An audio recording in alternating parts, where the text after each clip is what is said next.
What restrictions apply if you're towing a trailer on a 3-line motorway? ኣብ 3 ላይን ዘለዎ motorway trailer እንድሕር ጎቲትና ንኸይድ ኣለና ካብዘን 4 options እንታይ ኢና ክንገብር ዘይንኽእል? ብየማናይ ሃንድ ላይን ክንዝውር ኣይንኽእልን ኢና.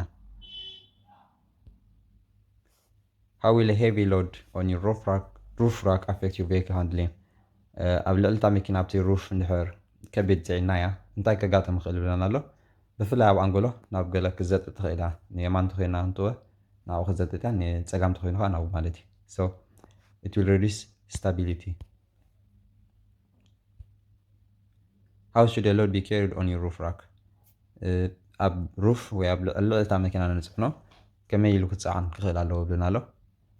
ኣስጢምና ኣፅኒዕና ክንኣስሮ ክንክእል ኣለና. So securely fastened with suitable restraints. You're planning to tow a caravan ክንጎትት ንሓስብ ኣለና ተተጎታቲ ማለት እዩ. What will help the handling of the combination? እቲ combination እንታይ ክሕግዞ ክእል ነታ ካብ መኪና ናብታ ካራቫን ዘሎ መተሓሓዚ ማለት እዩ.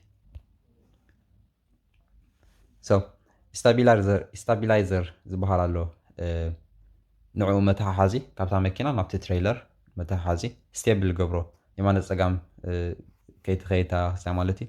ሓደ ዓይነት ኣፅኒዑ ዝሕዞ ንዕኡ stabilizer ዝበሃል ዲቫይስ ኣሎ.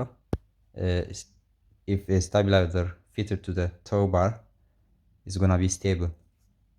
ሓደ ዓይነት ኣፅኒዑ ክሕዞ ዝኽእል ዲቫይስ ክንገብረሉ ኣለና እሱ ኣዝዩ ሓጋዚ ማለት እዩ. You're carrying a child under 3 years old in your car. ትሕቲ 3 ዓመት ቆልዓ ትሕቲ 3 ዓመት ዕድሚኡ ቆልዓ ኣብ መኪናና ሒዝና ኣለና. Which restraint is suitable for a child of this age? ነቲ ቆልዓ እሱ ኣይናይ ዓይነት ኮፍ መበሊ ኢና ክንገብረሉ ዘለና ብለና ኣሎ? ትሕቲ 3 ዓመት ዕድሚኦም ቆልዑ child restraint ክንገብረሎም ክንክእል ኣለና. suitable child seat ክንገብረሎም ኣለና ማለት ቤቢ ሲት ኣይኮነን ግን child seat. When will you increase the pressure in your tire so that it's above normal value?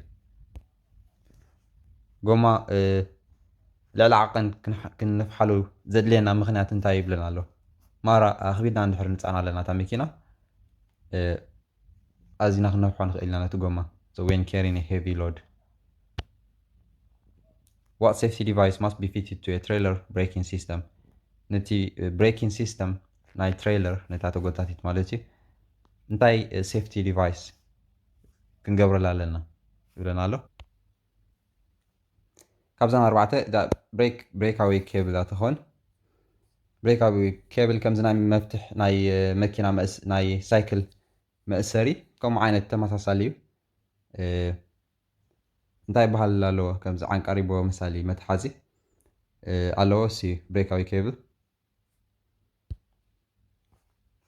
What will be affected if you carry a very heavy load on your vehicle? ከቢድ ፅዕነት ንሕራ መኪናና ፅዒናዮ እንታይ ከጋጥመና ክእል ይብለና ኣሎ? ወይ እንታይ ክፅሎ ክእል vehicle handling እቲ ስቲሪንግ ከቢድ ነገር ይኸውን ማለት እዩ ብፍላይ ኣብ ኣንጎሎታት ኣዝዩ ክቸግረና ክእል ማለት እዩ. What should you do if you're towing a trailer and it starts to swing from side to side? ትሬይለር ጎቲትና ንኸይድ ኣለና የማነ ፀጋም ክትብል ንድሕር ጀሚራ ፅርግያ እንታይ ክንገብር ኣለና ብለና ኣሎ? የማነ ፀጋም ክትብል ንድሕር ጀሚራ ብጣዕሚ ሓደገኛ እዩ. ወላ ንመኪናና ከማን ክትግምጥለልና ትኽእል እያ. እንታይ ክንገብር ኣለና? ቀልጥፍ ኢልና ነቲ ጋዝ ክንገድፎ ኣለና. ease off the accelerator to reduce the speed. ጋዝ ምስ ገደፍናዮ ዝሕል ክትብል እያ በዓላ ፍሬኖ ቀልጢፍና ክንሕዘ የብልና ጥራይ እቲ ጋዝ ግድፍ ነብሎ ኣፅኒዕና ንሕዞ እቲ ስቲሪንግ ዊል ማለት እዩ. You wish to tow a trailer ክንጎትት ደሊና where would you find the maximum nose weight for your vehicle's tow hitch? እዚ ናይ ትሬይለር ከመይ ጌርካ ተግጥማ ገለ መለ ኩሉ እቲ ኣድላይ ሓበሬታ ኣብቲ vehicle handbook ኣሎ ኣብኡ ክንረኽቦ ንኽእል ኢና. So in the vehicle handbook. Who is responsible for making sure that the vehicle isn't overloaded?